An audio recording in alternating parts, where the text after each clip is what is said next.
But this relationship with our hormones, obviously for girls, one of the differences between boys and girls is at puberty, the hyperactivity in ADHD boys tends to decline, whereas in girls, it tends to come up. So we start to see this risk-taking behavior, and that can show up in things where quite damaging relationships, eating disorders, self-harm, mental health issues, early teenage pregnancy. These kind of risk factors start to come into play. And this is because of the impact of our hormones. So estrogen, as you know, at certain times of the cycle is high. So menstruating women will be going, actually, I'm having quite a good week this week. I'm on it. I'm fine. You know, this is all good. And then estrogen drops off and everything goes down the pan. Welcome to the Wildflow podcast with me, Charlotte Puanto, certified cycle and feminine embodiment coach and shamanic womb guide. In this podcast, I'll share my wisdom and conversations with powerful change makers, thought leaders, and embodied teachers to invite you to live cyclically in flow with your menstrual cycle instead of fearing it, to heal menstrual shame and normalize womb wisdom and period positivity, and to step into your sovereign magnetic power to create and embody the change you desire to see in your world. Settle in to unleash your wild flow. ADHD is becoming more and more understood as a neurodivergence. However, what is still not being widely recognised is the link between what ADHD looks and feels like for women and girls because of their hormonal cycle. Today's guest, Adele Wimsett, is a women's health practitioner and cyclical living expert with a background of working with children with complex needs and diagnosed with ADHD herself. She is keen to raise awareness about how females are affected by ADHD. Adele has co-authored the book Essential Feminine Wisdom. She's passionate about educating women and girls on how to harness the power of their cyclical nature. From Menarche to Menopause, Adele bridges the woo and the science, supporting women to balance their hormones naturally. And she's passionate about speaking on all things menstrual education. Adele is also a certified First Moon Circle facilitator, and I'm so thankful that she is a mentor on our facilitator training course too. I'm really grateful to Adele that she has come onto this podcast to share her personal journey of discovering and understanding and diagnosing her ADHD, and also for her educating us so we can have more self-awareness and awareness for children and other people around us who may have ADHD or may be diagnosed. So this is really important listening if you're, particularly if you have ADHD or know of somebody who does, but if you're holding space for people as well, to understand these differences and how hormones are really interplaying with so much more than what is just accepted in, mainstream medicine right now. Happy listening. Welcome, Adele, to Wildflow Podcast. How are you today? Really good, thank you. Lovely to see you. And you. Let's start off with a cycle check-in, as we always do. So if you have a menstrual cycle at the minute and you want to just share with us whereabouts you are in your cycle and how that's feeling for you today, that would be so good to hear. Thank you. So I am actually on day 28 and I am feeling a real stillness. I feel really calm and really still and just really ready to be here with you. Beautiful. Thank you for sharing that. That's lovely. I'm glad you're feeling like that on day 28. I know, because I'm usually at this point thinking, oh my God, why have I got that in my diary? But I just feel, sometimes, I don't know if you feel this, just when you're on like a transition day, you kind of like, it's almost like ready to just, I drop in from that head spinning off into, oh, I think she's coming soon. And I think maybe I'm just in that little phase where she's just drawing me into the cave. Yeah, I love that. I do that as well. I get this kind of like, I really drop into like a winter hibernation kind of phase before I even start bleeding for like maybe even like a day or two. Sometimes if I'm like, and then I'm like, where's my period? If it's not there yet, because I really feel it. I feel like everything's just really dropped. So yeah, I can relate to that. Nice. I am at the opposite pole of the cycle to you. I'm on day 12. And I'm feeling like I've just had the opposite transition from spring just going into summer. And I felt my energy rising, my need for sleep dropping, my appetite changing. And we've just had a really big full moon. I don't know if you felt that, but it completely threw me and my whole house. And lots of other people I know and have spoken to about this as well. So, um, tired, wired, not able to sleep up till way past midnight, just like really struggling to switch off, and then being woken up in the night by little people. Um, so feeling, even though my energy hormonally is quite buoyant and resilient, I'm feeling a bit tired around the edges, but I feel like my hormones are really starting to surge and it's carrying me through. It's really interesting what you say about the full moon, because it was a full moon in Aries, right? And I'm a fire sign, so I love the fire of it. And I was saying to you, because I'm based here in the UK, I think there's been a really heavy collective consciousness. There's been so many things going on here. And I actually held a circle where we did a fire burning ceremony and we transmuted a lot of that energy. So I'm actually feeling like I needed that move. I Mm, needed to have fire and intensity to help shift some of that. that's really nice. Yeah, I'm a fire sign as well, but um yeah, it just really it didn't feel good to me at all. Normally I love the full moon and the full moon energy, but this one, and because it was a full moon, and it was conjunct with Chiron, which is the wounded healer, and it represents your sacred wounds from childhood and brings a lot of patterns and experiences and kind of memories and thoughts and all those kind of things up for healing. I really felt that with this full moon. It was really strange just how normally I really enjoy a full moon, but this one just felt really strong and really like a lot was coming up for me and being illuminated, and sort of like feeling quite raw with it as well. So yeah, it was just really interesting knowing, like learning that about that position as well. And I feel like it's really kind of thrown me off. Yeah, it's been a bit of a big one. So hoping as the moon starts to get a bit darker, I Settle. can kind of settle again. Yeah. Hmm. So, well, I'm so excited to chat with you today, Adele. Thank you so much. I think you're amazing, and I love being, with you in the First Moon Circle facilitator training, and you're a mentor there with us now. Oh, And yeah. it's, I just have loved getting to know you this year, particularly. And I'm really glad that you asked if we could have this conversation because I think it's a really important topic to discuss, which is ADHD and the link between hormones and ADHD and care and the experience of having menstrual cycles and all of those things. So that's what we're really going to talk about. And I'd love to just ask you to explain to um, everybody, so we're all just coming at this from the same kind of level of um understanding about just what ADHD is, and yeah, what it means and what it kind of can look like, I guess.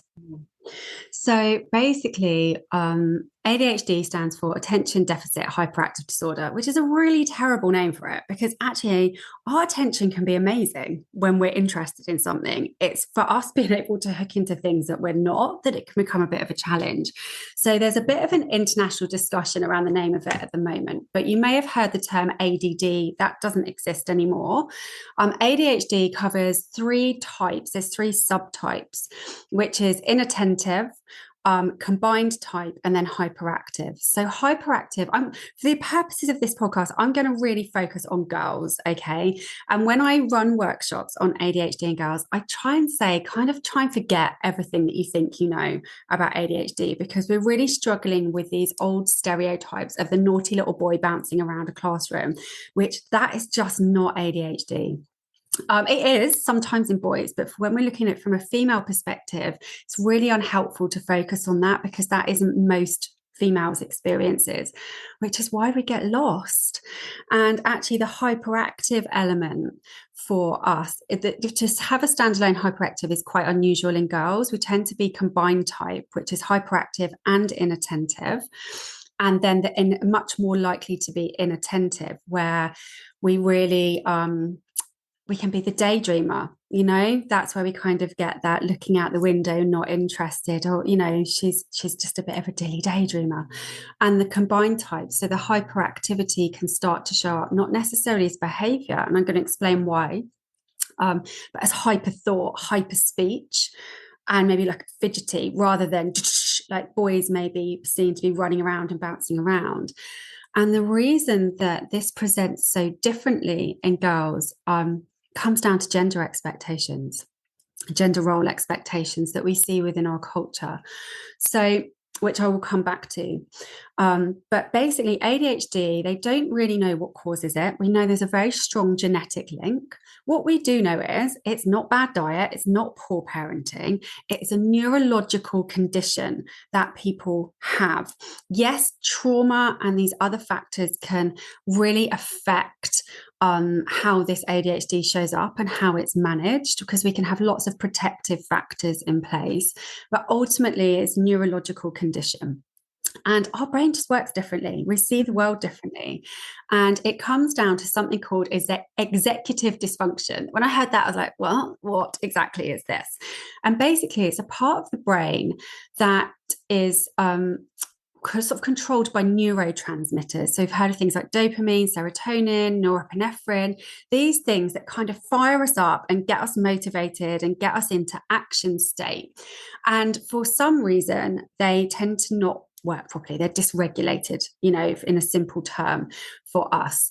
So when we look at dopamine as kind of being this motivating thing, we might, a neurotypical person might look at something they don't want to do and think, oh, I really don't want to do that, but kind of can get going with it. Whereas someone with ADHD will be staring at the ironing pile, knowing they need to do it, but just cannot do it. So then we get this perception that we're lazy. Okay, so it basically comes down to this thing called executive dysfunction that is dependent on the neurotransmitters. And that's going to be important when we come on to look at how this shows up in women around hormones. But basically, this gender bias exists because from the minute we're born, we know how we're meant to behave as little girls. We get this good girl message sent through to us. So the survival part of our brain says we have to behave a certain way, not to be pushed out of the tribe, right? To survive, we have to behave. And boys have the luxury of, it's boys being boys. Girls don't have that equivalent. So therefore, we learn that in order to be accepted, we have to behave in a certain way. And this is a term we call masking. And it's subconscious. It's not something we're going, I need to pop my mask on and behave this way.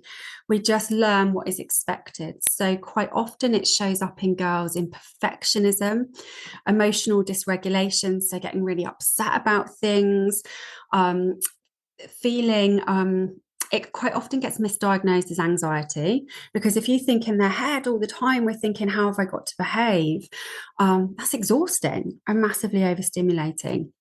So it tends not to get picked up in girls until later on. So we get lost. And we know that lack of early identification significantly increases risk for them as they get older. So does that help? Does that explain it?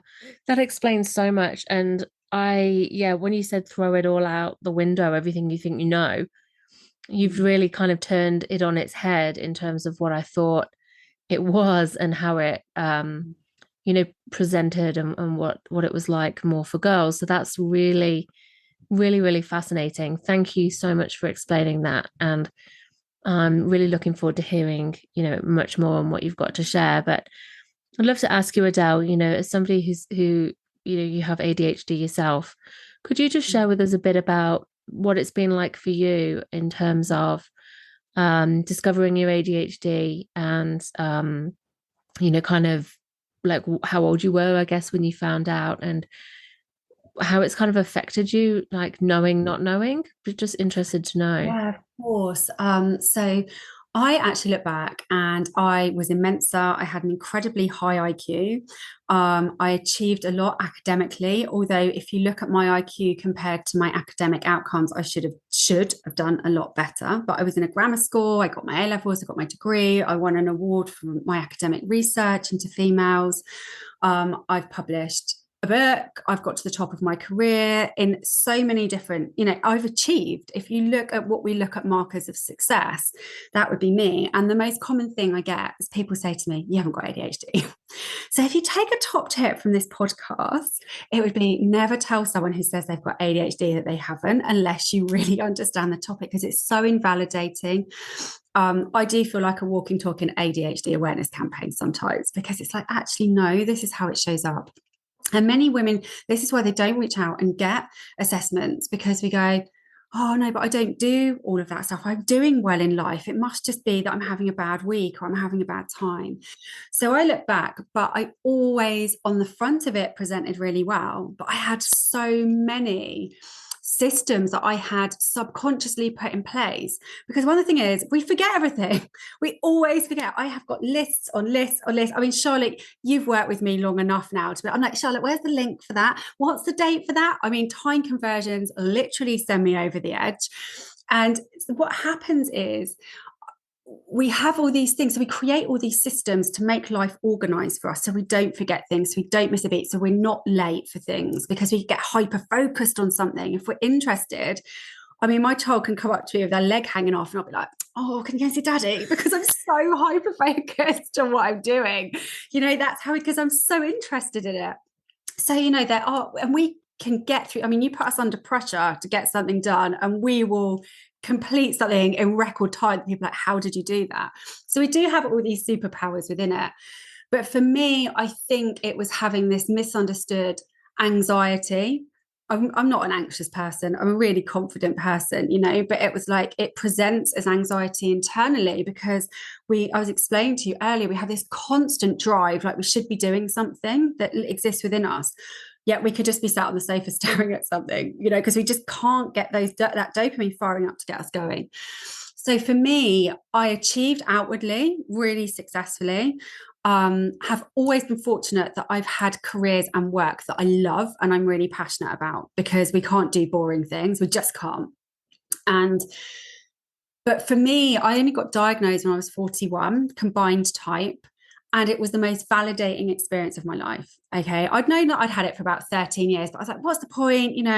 What's the point of getting diagnosed? I've done really well. I'm getting through life. It's fine. But then I started to notice it in my daughters. And actually, for me personally, this isn't everybody's experience. For me, I felt like I needed to go down that road to show them that it was okay, to role model that to them. And I'm so grateful I did, because it has changed so much for me. I now run a support group called ADHDivas on WhatsApp for women with ADHD, or friends of ADHD, or parents with girls or children with ADHD. And it's the most incredible community. And I've learned so much about myself. And I know, just to put this out there, I've had a really positive experience with being diagnosed. I know for some women, they can go through a bit of a grief cycle of looking back and going, oh my gosh, if only somebody had picked this up when I was younger, which is where my passion comes, that we identify this in girls a lot younger. So they don't develop this inner dialogue. And one of the differences that we see with boys and girls is when we're looking at treatment plans, is that with boys, we look at addressing the behavior, and with girls, we look about how she feels about herself. How has she internalized these messages that she's not meeting these gender expectations? In social situations, she might be withdrawn because she's been used to blurting something out impulsively or being too emotional. As ADHD females, we are very often told we are too much of something. You're too loud, you talk too much, you're too opinionated, you're too whatever. And people are really happy to tell us this. They love to tell us what we're too much of. And you receive these messages, and we're incredibly sensitive. We really pick up on nonverbal communication. We intuitively know very quickly what people think about us and judge us. And this feeds this inner narrative, where you'll find a lot of women with ADHD who get diagnosed later on have really low self-esteem. um, low belief in themselves, imposter syndrome, because we've received these messages.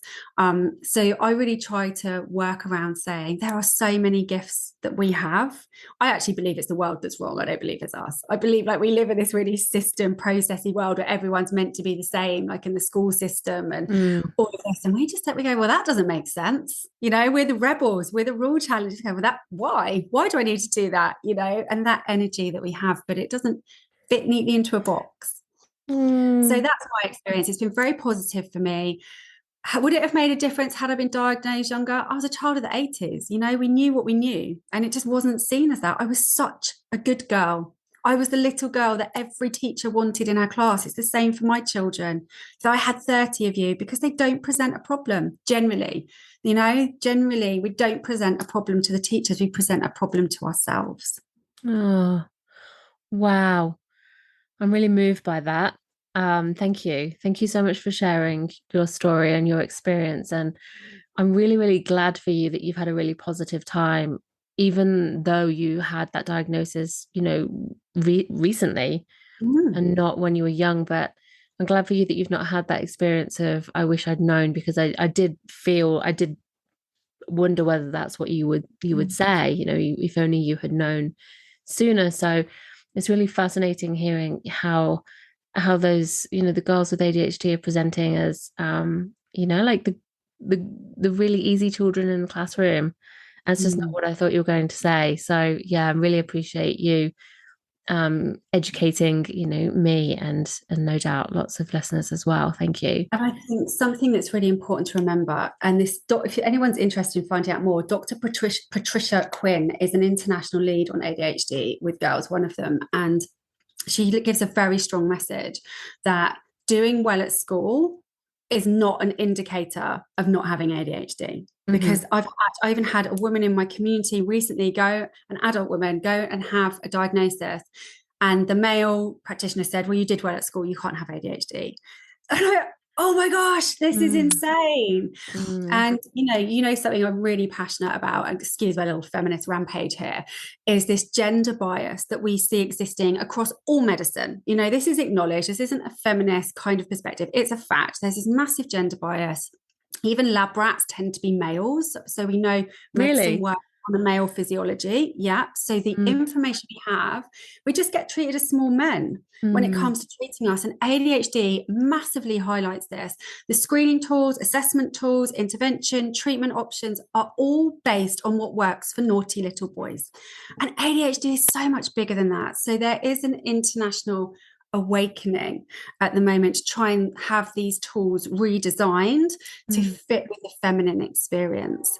Because, and this maybe where I can lead a little bit into the hormone, if that's okay with you, the hormone part, because these lovely neurotransmitters that we have are actually sensitive to estrogen.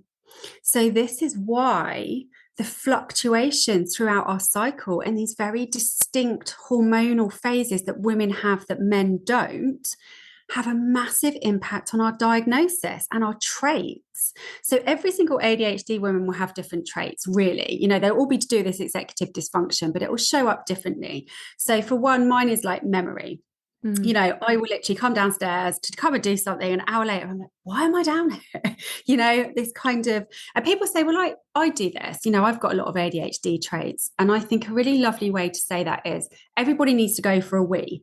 But if you're going 10 times in half an hour, that's a problem that needs to be addressed. That's the difference. We can all identify with some of these, but when it's continuously and it affects the quality of your life and how you're perceived as a human, because our traits tend to be misjudged as character flaws, and they're not. And that's where the inner dialogue comes from. But this relationship with our hormones, obviously for girls, one of the differences between boys and girls is at puberty, the hyperactivity in ADHD boys tends to decline, whereas in girls, it tends to come up.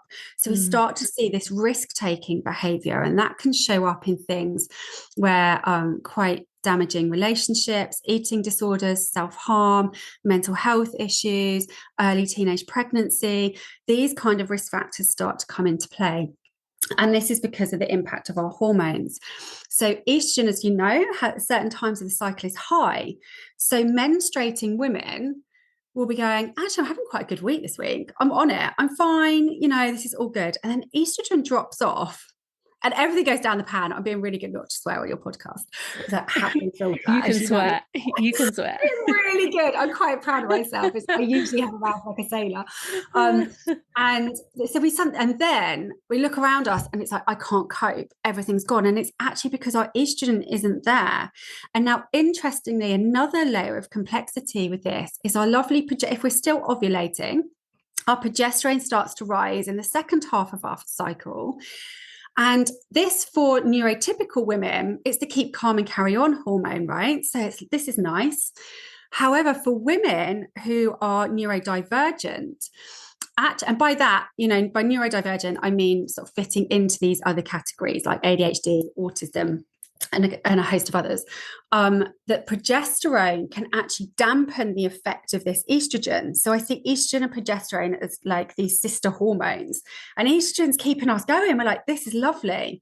And then suddenly progesterone comes in and rains on our parade. And we're like, so we can experience a lot longer PMT type symptoms. So PMT is much more of an issue in neurodivergent women. Women with ADHD are 10 times more likely to experience PMDD, which is extreme PMT. And yet this is all normalized. It isn't linked. I am yet to come across a practitioner who brings in this recognition of the impact of hormones into girls' treatment plans. We also know that estrogen has an impact on medication if people choose to go down a medication route. So actually for girls and women, we might only need to be medicated 2 weeks of the month, whereas actually boys get medicated every single day because their hormones don't fluctuate like ours do. Yet again, when is that taken into consideration? So does that all make sense? Yeah, that's fascinating. So am I understanding you right that before puberty, you're not really sensing the ADHD in girls so much, but when the hormones come online and the menstrual cycle starts and, in puberty, you're starting to see more of these ADHD kind of behaviors. And then in the first half of the cycle, so when estrogen's rising, it's kind of buffering everything and it's like everything's fine. But once you get into that luteal phase, the premenstrual phase, like after ovulation, you're starting to, the progesterone's rising, and then you're getting more ADHD, aware like symptoms, and that would be when medication might be needed, for example, but not in the first half. Flare up. Yeah, you might be okay in the first half. So these traits flare up. And it's like, but then by then we think there's something wrong with us because we've got such a loud inner critic. And for neurotypical women, our inner critic gets loud at that phase anyway, right? But for us, she's already loud and telling us we're not good enough as women and females, and I just want to add into this. I'm not saying this is every single ADHD woman's experience. This is just my experience and with the community of women that I work with, a lot of the research and information that is available, of which there isn't enough, these tend to be the indicators of what's going on for us. But good news, that's kind of puberty. And good news, when we're pregnant, estrogen levels rise. And actually that can be a really beautiful time for ADHD women because we've got them really, supporting our feel-good neurotransmitters. So, that can be a really lovely phase for women. And this is just my personal perspective. I think in the future, we're going to look back and realize a lot of the mental health issues we deal with women are actually hormone imbalances. And I think we're going to move there. We're not there yet. But just to say for women who are ADHD or are undiagnosed ADHD as well, because I would work with a woman who says I've got ADHD, whether she's diagnosed or not, because by the time we've got to that point, we have done so much research and questioned our sanity and done so much that we know that that's what we are.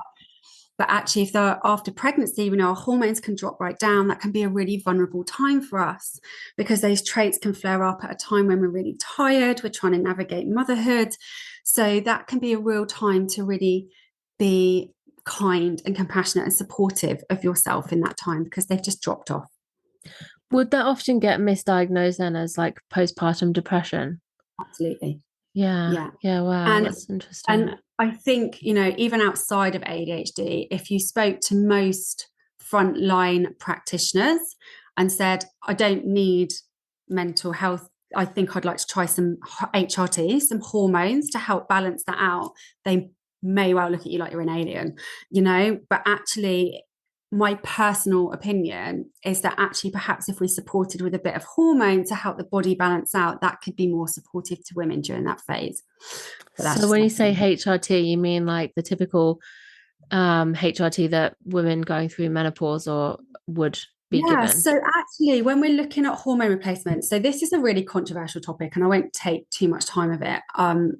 But the right HRT taken in the right way by a supportive practitioner can be an absolute game changer for women. I'm really supportive of Body Identical, and which are plant-based hormones that our body needs. And that's a whole other topic, which I could chat to you about. But I Mm, think, we don't need to fear HRT in the way that we've been conditioned to.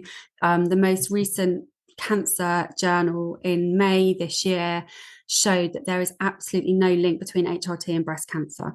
And that has been validated time and time and time again. We need to kind of change this narrative around it. It's not to say there's no risks, but we have to weigh up the risk for us in any decision. I think any kind of use, whether it's contraceptive or HRT for women, is a really difficult decision. There's no, that's the one that I want because there's no risks. It's a mm. difficult decision. But I just want to put that to women who kind of that lands for, that is something to explore. Yeah, that's fascinating. So instead of taking the usual pharmaceutical medications to consider trying to get access to HRT for ADHD support Yeah, treatment. if it's to do with their cyclical nature and they're noticing these traits, Yeah. and that kind of leads quite nicely into perimenopause for women, Mm, which interestingly is a time where we are seeing a significant number of women getting an ADHD diagnosis, because quite frankly, the lid comes off. mm, That was my experience. We can't mask all these things we've had, all these strategies we subconsciously developed to make us normal and cope in the world. Actually can't do it anymore because our estrogen's declining. Some women don't have that reaction to progesterone. It's just something to be aware of that you can do. So actually we start to have this, what's wrong with me? I feel like I'm going crazy. What's happening? I'm not coping with life. I'm much more reactive. I'm much more, whatever the trait is for you. And actually they're reaching out and getting diagnosed. Thanks to incredible social medias like TikTok and Instagram, people going, oh my gosh, this is me, mm. and feeling that's been a real support. I'm not a fan of social media all the time, but for that purpose, it's been amazing. And actually, I think HRT can play a really important role. Or I don't believe HRT is a golden ticket for everything at all. It needs to be done with lifestyle changes to optimize your hormone production. But Mm. understanding that and having awareness of it can be really supportive for managing your traits if that's the season of life that you're in. Yeah, fascinating. So on the other side of menopause, when there's no progesterone, there's no estrogen, it's all like really dropped off. What's ADHD like then? So what's really interesting here, the good news is progesterone doesn't exist anymore. Mm, That kind of goes down practically to zero, which just kind of leaves the remaining estrogen to do its job. mm, Um, so you can find that we level out. We don't have this cycle, do we, hormonally? mm. So you've just got the estrogen you've got is just consistent, really. You can have this, so your traits kind of level out. Yeah, So you've okay. not got this sort of fluctuation. It's just Mm, you've got the estrogen that the body has recalibrated to produce to some degree, and it can be a much, for some women, much more mellow time, but not for all. amazing. Yeah, that's really interesting. So if somebody's listening and they're like, oh, I either if somebody knows they've got ADHD and but they haven't really noticed a cyclical pattern, Mm. um, or they're just kind of suspecting that they might have ADHD and be wondering about trying to get some help. What would you suggest as being a good way to kind of, observe what's going on and try and get help? So I would say, first of all, if you do want to go down the path of reaching out for diagnosis, please get someone who understands it in women. That would be because so that there's nothing worse than feeling invalidated when you've actually had the courage to reach out and take that step. I'm really happy, like I'm really easy to get hold of on Instagram. I'm really accessible. Just pop me a message if that helps. But what I would say is my top tip for women, and this is when I work with women one-to-one, this is what I teach them to really deep dive into: track your traits against your cycle. I'd always encourage at least 3 months of data, but after the first month, you'll be starting to go, oh my gosh, this is me. And that is really valuable data to take with you to a practitioner who understands women with this and be able to say, look, this is what is happening to me. There's a very clear hormonal link here. These are my traits. So that's kind of indisputable evidence. And then the next step of that journey that I take women on is to then embody that to create an ADHD friendly lifestyle. Okay, so it's like all the beautiful stuff you do, Charlotte, around cyclical living, but combining that with this ADHD awareness and tracking to create a life that works for us. Yeah, thank you. Amazing. So you're able to help, people can reach out to you or just find somebody who's, local to them. But really hearing that this, cycle charting is like a basic kind of practice, but bringing in the ADHD trait tracking as well, which just makes so much sense, doesn't it? It can be something that's just really simply recorded, like how you're feeling, what's, whether it's how it's feeling for you in that moment and on that cycle day. And I think that that's something that everybody can do. And I love the fact that it's that hard evidence. You've got it written down. You don't need to try and remember it. It's not something that you're going to be questioned on, and in the moment you're going to be like, oh, I can't quite remember. It's, if you've written it down and charted over, like you say, 1 to 3 months or so, then it's all there, and you can just hand that over and say, look, here you go. It's clear. Yeah, absolutely. And just, understanding those traits. I think the biggest outcome for me with my diagnosis was the self-compassion and kindness I was able to offer myself, and all these things. I'm like, why? So many ADHD women look around at other women and like, how have you got all your shit together? And I've got all these systems in place, and it still feels like, so it can feel so overwhelming just getting the kids out the door to go to school. Like if everyone's got a pair of socks and matching shoes, we're winning at life. It's kind of that, and that's with organization. So I think just being able to go, do you know what, it's just how we live. This is how we live. This is who we are. Like, manage the expectation, because the things that I'm good at, I am really, really good at. And I think it's taking that strengths-based approach at looking at, because if you work with a woman with ADHD or have them in your life, the things that they're interested in, they will know so much about and be able to really offer that. And we feel so deeply, the emotion of being able to empathize and hold that space. So we're amazing women to have in your life. You want us, you need us to bring a bit of fun to the world, to bring a little bit of that activist energy. Yeah, for sure. And what I've loved about you, Adele, is like your ability to really get shit done. Like you are on it. And when you're, like you say, I've really witnessed in you that passion of like when something sparks you, you get it and you run with it. And you were holding your first moon circles as soon as you'd finished, and taking on like extra passion projects and collaborations, and you've done so much, like you said, in your career, but you've done so much in the time I've known you, and it's such an inspiration to watch. And when you share that's like you're almost your ADHD energy that you're channeling, it's like, wow, this can be, and what you said before, this can be a real superpower, a real gift in many ways. And I think about also that so much of the advice that is kind of out there around what we should be doing for our self-care, we really struggle to rest. And I'm not saying we don't need to rest, of course we do, but actually sometimes for us it can be better for us to just do something that can actually relax us much more than sitting there. Quite often if I'm in hyper focus mode, my husband will be stuck, because we've got an open plan house, my husband will be like, babe, I think you need to like switch that off now and come here. And I really begrudgingly do it. And I'm sat next to him and all I'm thinking about is what I haven't finished and what needs to be done. And he knows me so well now. He's like, just go back to your laptop, but actually for me, that's not oh my God, I've got to keep working. It's like, yes, I'm back here, and I complete it. And that sense of satisfaction, because suddenly we're rushed with dopamine, which we don't usually get. It's like, oh, this feels amazing. Is this what normal people feel like? Yeah, okay, interesting. Yeah. So actually for us, I think it's just having that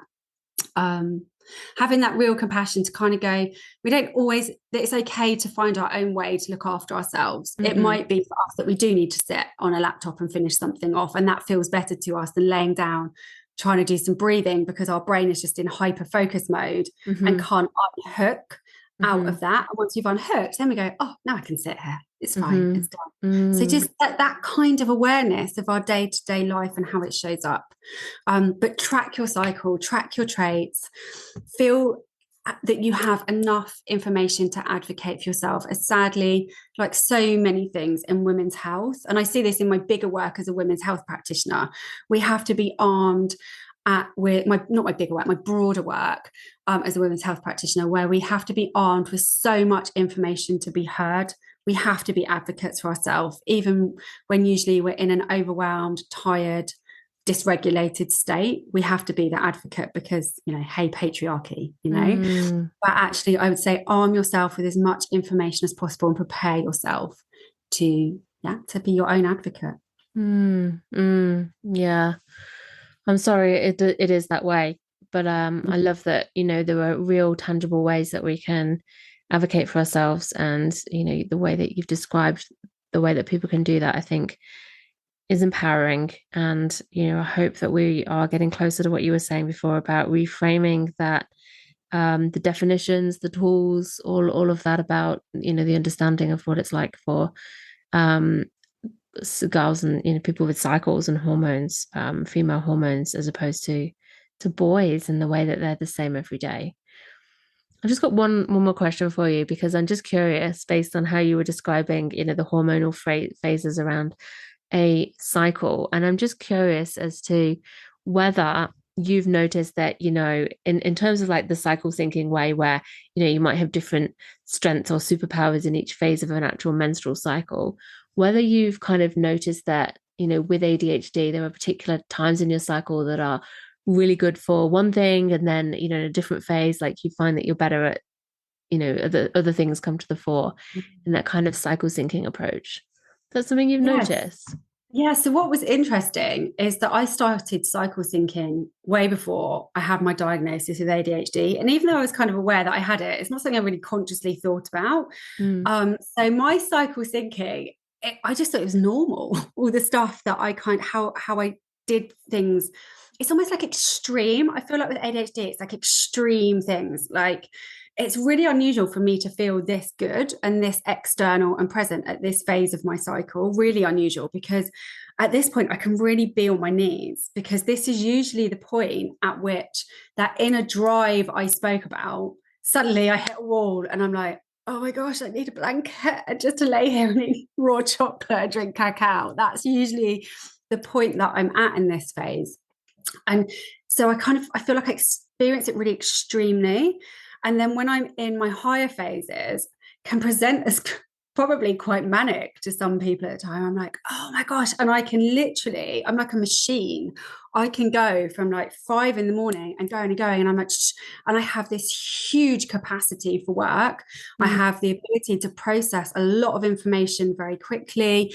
As long as I have time organized where I'm going to do things and work's going to get completed, because everything I do, I enjoy. I'm interested in everything I do, so what I might do in those phases, if there are bits that I'm not a fan of, like anything admin-y, I'm not a fan of, I'll try and put it in those phases, because I know it won't be quite a chore. But if you've got me in my late luteal phase of trying to do something, I don't know, something that would probably seem quite basic to someone else, I'm literally like, come on, let's gear myself up for this. It will take me ages. It will take so much mental energy that it's just not worth doing it.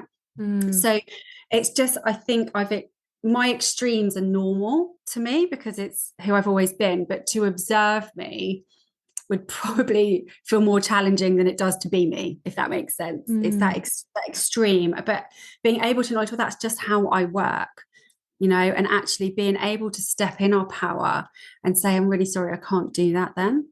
I'm really sorry, I can't. And it's interesting because I'm perimenopausal, my cycles have shifted. They've become more irregular.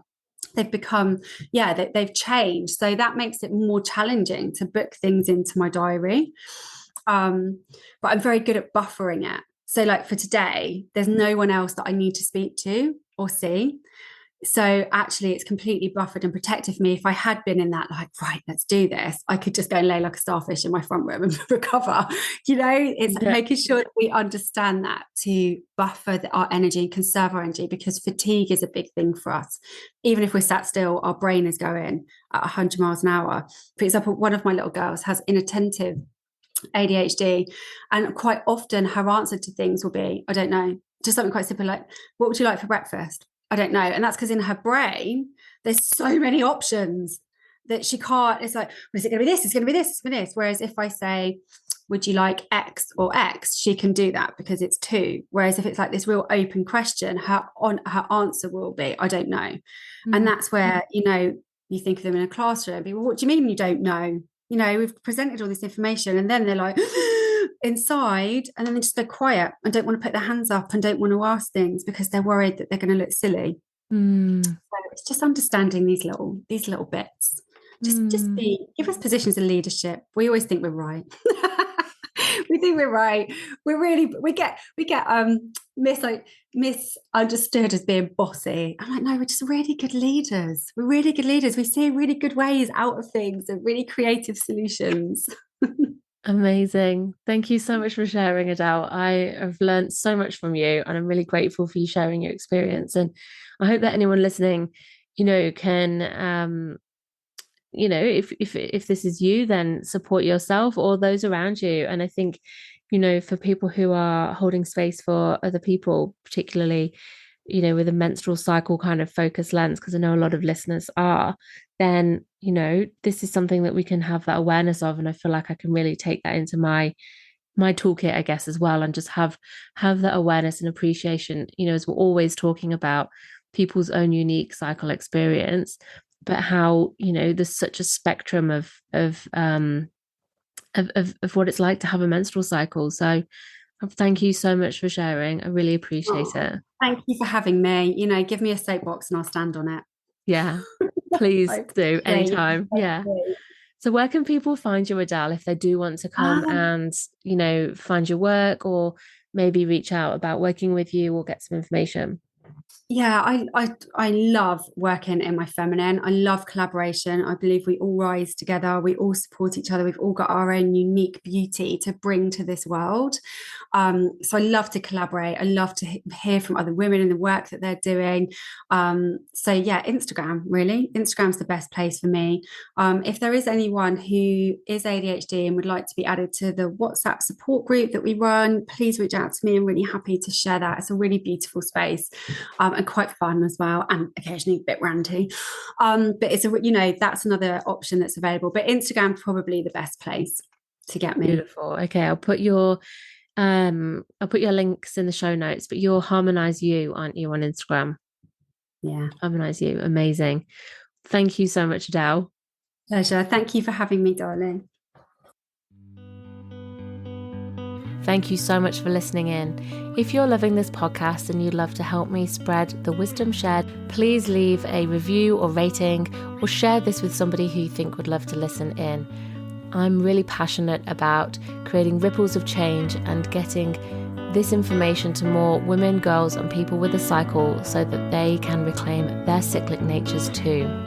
And if you'd love to dive in deeper with learning more about how to connect with your cycle and rites of passages, come and join our free Wild Flow Circle community or choose a course and learn with me on my online learning hub.